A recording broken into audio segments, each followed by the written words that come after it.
It happened at that time that Judah went down from his brothers and visited a certain Adullamite, whose name was Hira. Judah saw there a daughter of a certain Canaanite, whose name was Shua. He took her and went into her. She conceived and bore a son, and he named him She conceived again and bore a son, and she named him Onan.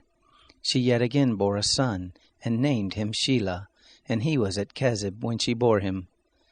Judah took a wife for his firstborn, and her name was Tamar. Judah's firstborn, was wicked in the sight of the Lord. The Lord killed him.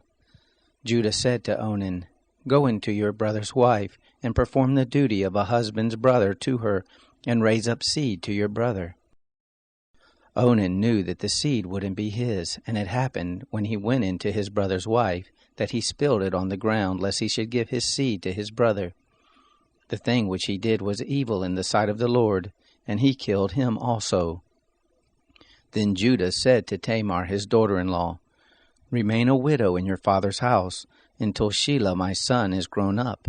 For he said, Lest he also die like his brothers. Tamar went and lived in her father's house. After many days Shua's daughter, the wife of Judah, died. Judah was comforted, and went up to his sheep shearers to Timnah, he and his friend Hira the Adullamite. It was told Tamar, saying, Behold, your father-in-law is going up to Timnah to shear his sheep.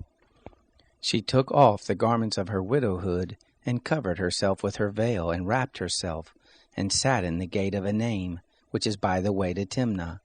For she saw that Shelah was grown up, and she wasn't given to him as a wife. When Judah saw her, he thought that she was a prostitute, for she had covered her face. He turned to her by the way and said, Please come, let me come in to you, for he didn't know that she was his daughter-in-law. She said, What will you give me that you may come in to me? He said, I will send you a kid of the goats from the flock. She said, Will you give me a pledge until you send it? He said, What pledge will I give you? She said, Your signet and your cord, and your staff that is in your hand. He gave them to her, and came into her, and she conceived by him. She arose and went away, and put off her veil from her, and put on the garments of her widowhood. Judah sent the kid of the goats by the hand of his friend the Adullamite to receive the pledge from the woman's hand, but he didn't find her. Then he asked the men of her place, saying, Where is the prostitute that was at Enaim by the road? They said, There has been no prostitute here. He returned to Judah and said, I haven't found her. And also the men of the place said, There has been no prostitute here. Judah said, Let her keep it, lest we be shamed. Behold, I sent this kid, and you haven't found her. It happened about 3 months later that it was told Judah, saying, Tamar, your daughter-in-law, has played the prostitute, and moreover, behold, she is with child by prostitution. Judah said, Bring her forth, and let her be burnt. When she was brought forth, she sent to her father-in-law, saying, By the man whose these are, I am with child.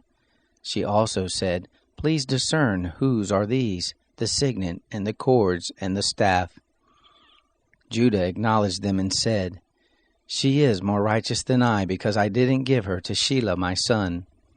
He knew her again no more. It happened in the time of her travail, that behold, twins were in her womb. It happened, when she travailed, that one put out a hand, and the midwife took and tied a scarlet thread on his hand, saying, This came out first. It happened, as he drew back his hand, that behold, his brother came out, and she said, Why have you made a breach for yourself? Therefore his name was called Perez. Afterward his brother came out, that had the scarlet thread on his hand, and his name was called Zerah.